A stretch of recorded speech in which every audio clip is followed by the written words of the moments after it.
All right, so in example 8, we want to find the minimum sample size necessary to construct a 99% confidence interval for the population mean with a margin of error, E, of 0.2.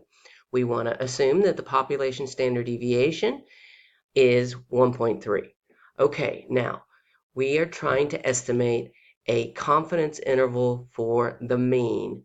And so we're going to use our formula from up above, n equals z of alpha over 2 squared, sigma squared, all over e squared. And then we always round these questions up. All right, so let's fill in to all the information that we need. First of all, this was a 99% confidence interval. And from prior examples, I already have that, but just in case you don't remember that, let's go ahead and put that in, equal norm dot s dot inv. And for a 99% confidence interval, we'll say 1 minus 0.99 is 0.01. Divide by 2, that's 0.005. And we get the same value we had up here. So 2.576 is what I'm going to use. So let me go to an empty page. We're going to take n equals 2.576 squared.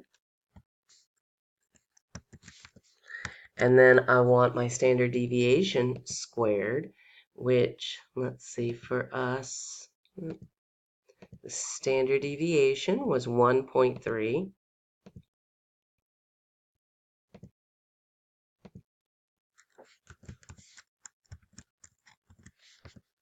Now that goes over the top of, go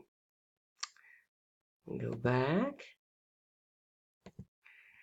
Our error was 0.2, so that goes in the bottom or in the denominator of our calculation, 0.2 squared.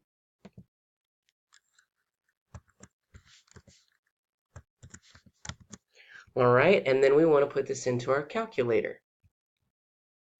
Now I get 280.361536, but we always round these up to the whole number, and we round up regardless of what the decimal behind it is. So even though in normal rounding we would not round this up, we still, because there's a decimal, go up.